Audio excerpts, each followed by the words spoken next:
हाँ तो भैया, Radhe Radhe and welcome in Subodh infinite education. आज का जो टॉपिक चल रहा था important and previous year question का यूनिट चल रही थी कम्युनिकेबल डिजीज एमएसएन सब्जेक्ट में। एंड डेंगू है वो आपके हो चुका था। अब है आपके कम्युनिकेबल डिजीज का टाइफाइड। टाइफाइड फीवर सबको पता है। ये क्वेश्चन आपके 2023 में और 2013 या फिर 2019 अप्रोक्स, एग्जैक्ट याद नहीं है, लेकिन ये आपके एक तो 2023 में है और एक 2011 के समथिंग ऐसे कुछ आया था। ठीक है, तो स्टार्ट करते हैं हम। टाइफाइड प्रीवियस ईयर के क्वेश्चन चल रहे थे अपने। अब बात करें पर प्रीवियस ईयर की, तो ये ना समझे कि इसमें सर की भाई कम्युनिकेबल क्या होता है, ये भी क्वेश्चन आया था तो ये आपने बताया नहीं। अभी बात चल रही है लॉन्ग क्वेश्चन की, हम केवल लॉन्ग क्वेश्चन करेंगे। ठीक है, लॉन्ग क्वेश्चन में जैसे कि आपके जो 5 नंबर का आता है क्वेश्चन वो, प्लस जो 10 या 15 नंबर के आते हैं उनकी बात चल रही है। जो शॉर्ट क्वेश्चन है, वेरी शॉर्ट टाइप के, जो कि आपके 2-2 नंबर के आते हैं, वो हम एक पूरी शॉर्ट वीडियो की क्लास लेंगे। वेरी शॉर्ट आंसर में हम लेंगे। आपके कल लेक्चर नहीं आया, ठीक है, वो कुछ इश्यू थे इसलिए नहीं आ पाया। आज आपका लेक्चर आ गया, कल संडे है, कल लेक्चर नहीं आएगा। तो इसके बाद में 2 क्वेश्चन हो रहे हैं आपके लॉन्ग टाइप में। एक तो स्वाइन फ्लू, एक प्रिवेंशन ऑफ कम्युनिकेबल डिसऑर्डर। ठीक है भैया, स्टार्ट करते हैं हम। Communicable disease typhoid. टाइफाइड क्या होता है? टाइफाइड एक बैक्टीरियल डिजीज है। कौन सी डिजीज है? बैक्टीरियल, ना कि वायरल। टाइफाइड फीवर है, इसे एंटेरिक फीवर भी बोलते हैं। टाइफाइड फीवर है, इसे एंटेरिक फीवर भी बोलते हैं। Is an acute communicable disease, sorry, characterized by typical continuous fever for 3 to 4 weeks with involvement of lymphoid tissue। ठीक है, कम्युनिकेबल डिजीज है, टाइफाइड फीवर है, वो उसे एंटेरिक फीवर भी बोलते हैं, और it is an acute communicable disease. अब एक्यूट से क्या समझ रहे हो आप? पहले बताया एक्यूट एंड क्रोनिक दो टाइप का होता है। एक्यूट मतलब, अब इनसे क्या लेंगे हम? इनसे लेंगे ड्यूरेशन। शॉर्ट ड्यूरेशन को अपन एक्यूट बोलते हैं। ठीक है, वो आपने इन्फेक्शन में आपने पढ़ लिया है, इतना तो आपको सबको पता ही है। 3 से 4 वीक का ये फीवर है, वो कंटिन्यूस फीवर होता है टिपिकली। ठीक है, कॉजेटिव एजेंट की अगर हम बात करें, कॉजेटिव एजेंट्स मतलब कौन इस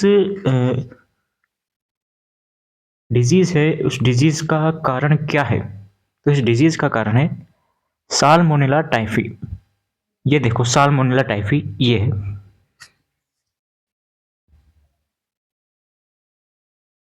ये आपके सामने साल्मोनेला टाइफी एक जो बैक्टीरिया है उसकी स्ट्रक्चर है।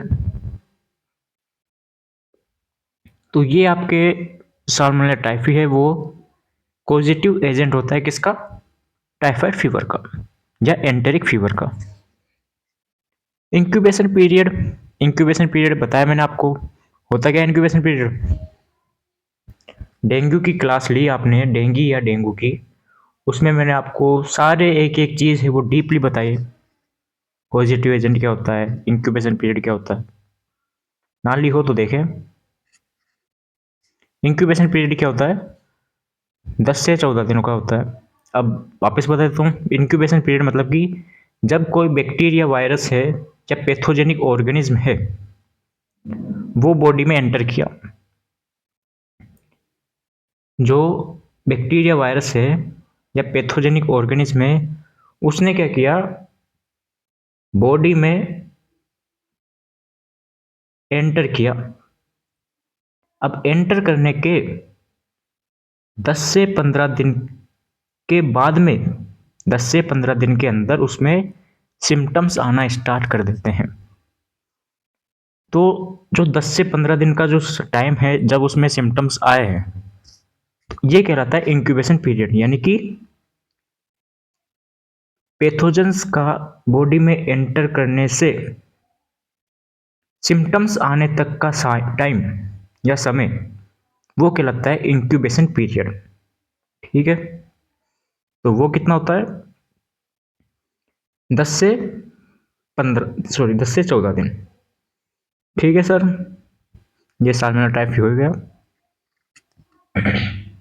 Mode of transmission, mode of transmission कैसे ट्रांसमिट होता है ये? पहली बात तो जो टाइफाइड फीवर है ये ओरोफिकल रूट से ट्रांसमिट होता है। ओरोफिकल रूट सबको पता है, ओरोफिकल, ओरोफिकल क्या है? ओरल एंड एनल, ठीक है, एंड ओरल, ये आपके ट्रांसमिट होने के रूट है। डायरेक्ट कॉन्टेक्ट से होता है। Contaminated water and food and flies, flies मक्खियाँ वगैरह होती है जो कि आपके स्टूल होता है। अब मक्खियाँ हैं, मक्खियाँ बहुत बेकार चीज़ होती है मक्खियाँ। स्टूल है, स्टूल पर बैठ जाती है और वहाँ से ही उठकर फूड वगैरह है, फूड हो गया जो भी खाने की चीज़ होती है, ठीक है, फूड हो गया, जूस वगैरह हो गया, वाटर, तो उस पर क्या है, बैठ जाती है। तो ये जो ये फ्लाई है, अब वो जो फूड वगैरह हो गया, फूड, खाद्य पदार्थ, वो क्या है, कंटामिनेट हो गए, कंटामिनेट हो गए।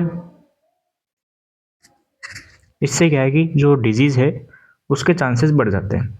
तो ऐसे क्या है, ट्रांसमिट होती है ओरल फिकल रूट से। बता दिया, एक तो होता है ओरल रूट और एक होता है fecal route, anal route, sorry. ठीक है, नेक्स्ट है etiology, etiology of typhoid fever. Etiology की अगर हम बात करें तो सबसे पहले आता है आपके पास पुअर सैनिटेशन। पुअर सैनिटेशन कैसे? ये आपके सामने एक पुअर सैनिटेशन का एक चार्ट है या फिर डायग्राम है। ये देखो गंदगी कितनी हो रही है। सैनिटेशन यानी साफ सफाई नहीं है, यहाँ पे साफ सफाई कम है। पुअर सैनिटेशन हो गया, पूरा कचरा कचरा हो रहा है। ठीक है, दूसरा क्या हो गया, ईटिंग ऑफ कंटामिनेट फूड।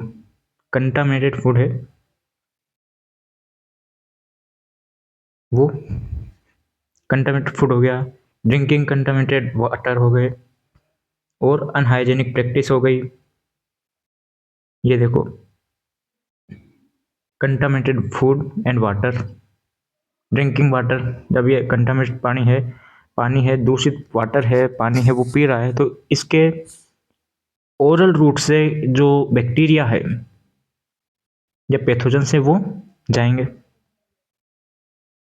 जिससे कि जो डिजीज़ है उसके चांसेस बढ़ जाते हैं। यूजिंग यूजिंग एक second, using of bacterial contaminated toilet, using of, etiology की बात करें पर प्रिवेंशन की नहीं, कारण क्या क्या है, जो डिजीज़ है टाइफाइड डिजीज़, उसके फैलने के क्या क्या कारण है, तो ये हो गया यूजिंग बैक्टीरियल कंटामिनेटेड टॉयलेट्स। ये देखो आपके सामने ये टॉयलेट्स है। तो कंटामिनेटेड टॉयलेट है, उसको यूज़ करने से भी आपके जो टाइफाइड वगैरह है वो फैलने के, टाइफाइड है वो स्प्रेड होने के चांसेस रहते हैं। नेक्स्ट आता है आपके पास क्लिनिकल मैनिफेस्टेशन, जिससे हम साइन एंड सिम्टम्स भी बोल सकते हैं। तो टाइफाइड फीवर है, इसके क्या क्या साइन एंड सिम्टम्स होते हैं वो देख लेते हैं हम। ज़्यादा बड़ा लेक्चर होगा नहीं क्योंकि हम एक एक डिजीज़ को कंसल्ट कर रहे हैं। क्या है क्लिनिकल मैनिफेस्टेशन में? सबसे पहले आ गया आपके पास स्लीपलेसनेस।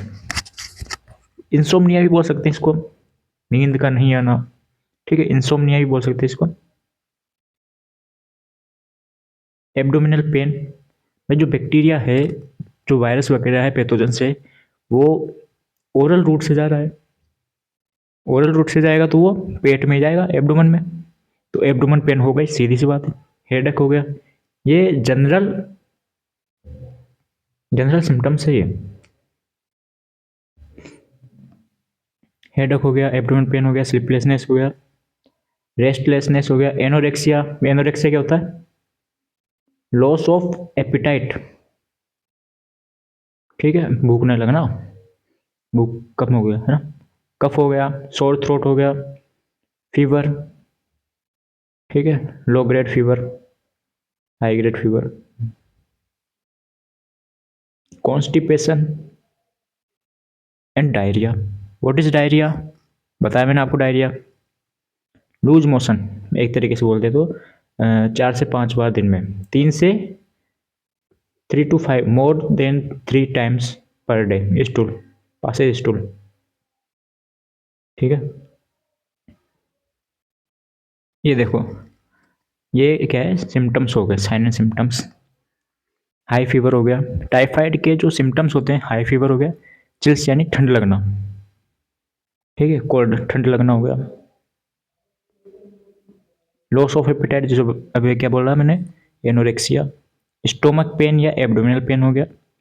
ये देखो, रोज स्पॉट, रेसेस हो जाते हैं, जो बॉडी है उस पर क्या हो जाते हैं, चेस्ट या स्टोमक पर रेसेस, ठीक है। एंड देन कफ, खांसी, मसल पेन हो गया, हेडेक हो गया, nausea and vomiting, diarrhoea and constipation, ठीक है। ये क्या है, इसके साइन एंड सिम्टम्स है, किसके, टाइफाइड के। टाइफाइड है, ओरोफिकल रूट से जाता है। अब डायग्नोस्टिक इवोल्यूशन की अगर हम बात करें तो हम कैसे पता चले कि इसे टाइफाइड है? कोई पेशेंट आया अपने पास, तो कैसे पता चलेगा कि इसको टाइफाइड है या एंटेरिक फीवर है? उसके लिए हम क्या है, टेस्ट कराएंगे। उसके लिए हम क्या करेंगे, हिस्ट्री कलेक्शन करेंगे सबसे पहले तो। हिस्ट्री कलेक्शन हो गया, हिस्ट्री कलेक्शन में हम क्या क्या पूछेंगे उससे, कि भैया फीवर कितने टाइम से आ रहा है, कितने दिन हो गए फीवर आते आते, ठीक है। उसका जो एब्डोमेन पेन हो गया, पेट दर्द हुआ, हेडेक हुआ, एनोरेक्सिया। अब जो जो भी क्या है कि हिस्ट्री कलेक्शन में हम जो हमने sign and symptoms, clinical manifestation देखे हैं, उससे हम क्या है, इसको मैच कर लेंगे। मैच कर लेंगे तो थोड़ा डाउट हो जाएगा कि भाई टाइफाइड हो सकता है इसको।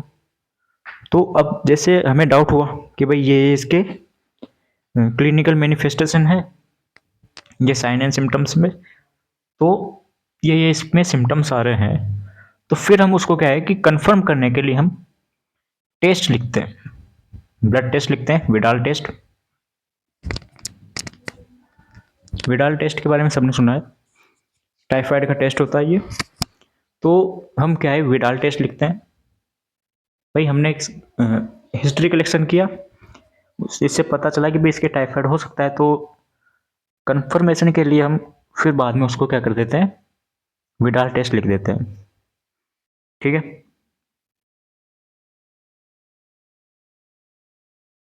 स्टूल एग्जामिनेशन, अब स्टूल एग्जामिनेशन से कैसे, जो बैक्टीरिया है वो स्टूल में भी आपके, स्टूल से ही तो और भाई दो रूट बताया मैंने आपको, orofecal route, oral and fecal route, ठीक है। एक यूरिन एग्जामिनेशन, यूरिन एग्जामिनेशन से भी पता चल जाता है कि टाइफाइड है या नहीं है। तो ये सभी हमें क्या टेस्ट करवाने जरूरी है, डायग्नोस्टिक इवेल्यूशन डायग्नोस करने के लिए। नेक्स्ट है आपके पास, देखो टाइफाइड हो गया इसको, तो टाइफाइड हो गया तो अब क्या करें, मैनेजमेंट तो करना पड़ेगा। तो मैनेजमेंट करने के लिए हम क्या करेंगे, मैनेजमेंट के लिए हम क्या करें,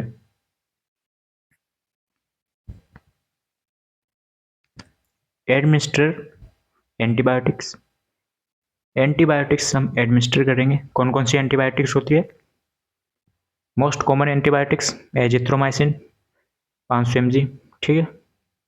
एमोक्सिक्लेव हो गई, पेनिसिलिन हो गई, ये कुछ एंटीबायोटिक्स है जिसका मैं नाम बता रहा हूँ। एरिथ्रोमाइसिन होता है एक, ठीक है। आईवी रूट से अगर हम बात करें तो सेफ्ट्रक्सन हो गया, सिफिक्सिम हो गया, ऑफ्लक्सन हो गया, ये बहुत सारी एंटीबायोटिक्स होती है। वो एक डॉक्टर प्रिस्क्राइब करता है, उसी बेस पर हमें लेनी चाहिए। क्यों? क्योंकि एंटीबायोटिक स्टेवर्डशिप प्रोग्राम आपने क्लास ली हो तो उसमें आपको मैंने बताया इन्फेक्शन कंट्रोल की यूनिट नंबर 5 है। उसमें बताया मैंने आपको क्या क्या एडवांटेज है और क्या क्या डिसएडवांटेज है उसके। Provide well balanced diet. भाई एक माल न्यूट्रिशन नाम सुना है आपने? माल न्यूट्रिशन भी एक रिस्क फैक्टर है किसी भी डिजीज का। मेंटेन फ्लूइड बैलेंस में electrolytes balance and fluid balance हो गया। Change the position every 2 hours, ये देखो यहाँ पे मिस्टेक होगी, 2 आवर। प्रिवेंट बेड सोर जिससे क्या है, बेड सोर को हम प्रेशर अल्सर भी बोलते हैं। फंडामेंटल में हाइजीन चैप्टर पढ़ा है आपने, उसमें आया होगा आपके पास प्रिवेंट बेड सोर या प्रेशर अल्सर, उसमें पढ़ लिया आपने। तो हम क्या उसकी पोजीशन चेंज कराएंगे हर 2 घंटे में। Every hourly mouthwash is given to prevent parotitis. Parotitis मतलब inflammation of parotid gland. Parotid gland क्या है? सबको पता है इन्फ्लामेशन ऑफ पेरोटिड ग्लैंड। इसमें क्या हो जाता है, जो पेरोटिड ग्लैंड है उसमें क्या है, स्वेलिंग आ जाती है। क्या आ जाती है? स्वेलिंग आ जाती है और इन्फ्लामेशन हो जाता है वहाँ पे पेरोटिड ग्लैंड पर। इसलिए हम क्या है कि इसको प्रिवेंट करने के लिए हर एवरी आवरली माउथ वॉश करवाते हैं, ठीक है। एडवाइस कंप्लीट बेड रेस्ट देंगे उसको हम। एडमिनिस्टर ड्रग एज प्रिस्क्राइब, जो जो भी ड्रग्स प्रिस्क्राइब करे उसको हम एडमिनिस्टर करेंगे। अब ये तो हो गई नर्सिंग मैनेजमेंट की बात। अब पेशेंट खुद के बेस पर क्या क्या कर सकता है, प्रिवेंशन क्या क्या कर सकता है। प्रिवेंशन बोलते हो, हेल्थ एजुकेशन बोलते हो, तो इम्प्रूव इन्वायरमेंट सैनिटेशन है इन्वायरमेंट का, वो इम्प्रूव करे, साफ सफाई रखे अपने इन्वायरमेंटल में। प्रोवाइड पोर्टेबल ड्रिंकिंग वाटर, जो ड्रिंकिंग वाटर है वो एक तरीके से देखें तो प्योर, ठीक है, प्योर रखे। नेक्स्ट, इम्प्रूव फूड हाइजीन, जो फूड है, खाना है, उसको ढके। पहली बात तो जैसे बन गया तो ढके उसको। और जो जो भी फूड हाइजीन है, जैसे कि खाना बनाने से सब्जी वगैरह है, वेजिटेबल्स हैं, उसको धोकर बनाए, ठीक है, वो पानी वगैरह उनसे धो। तो ये सभी हमें हाइजीन का एक ध्यान रखना है।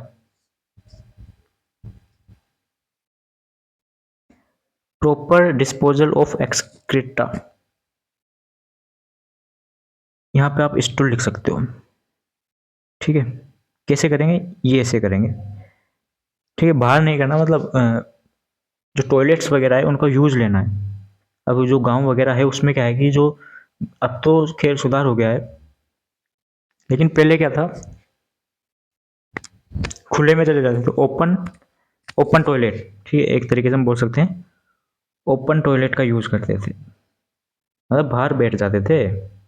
लेकिन अब क्या है, थोड़ा सुधार हुआ है, तो हमें टॉयलेट्स का यूज लेना है। Immunization by anti typhoid vaccine, कौन सी होती है ये होती है आपके पास टाइफाइड कॉन्जुगेट वैक्सीन। तो ये वैक्सीन हमें इम्यूनाइजेशन करनी है, ठीक है। ये हो गए टाइफाइड के प्रिवेंशन के पॉइंट्स, या हेल्थ एजुकेशन बोल सकते हैं हम इसको, ठीक है। आज के लिए बस इतना ही। मिलते हैं नए लेक्चर में मंडे को। 2 क्वेश्चन और बचे हैं बस कम्युनिकेबल डिजीज़ के, ठीक है ना। उसके बाद में कम्युनिकेबल डिजीज़ के जो लॉन्ग टाइप क्वेश्चन थे, जो लॉन्ग टाइप क्वेश्चन है वो कंप्लीट होता है। Swine flu and prevention of communicable disease, ये 2 क्वेश्चन बच गए। इसके बाद में हम नए यूनिट लेके चलेंगे, ठीक है। और कुछ डाउट वगैरह हो और किसकी क्लास लेनी है वो भी बताएं आप, ठीक है। मिलते हैं नए लेक्चर में। राधे राधे।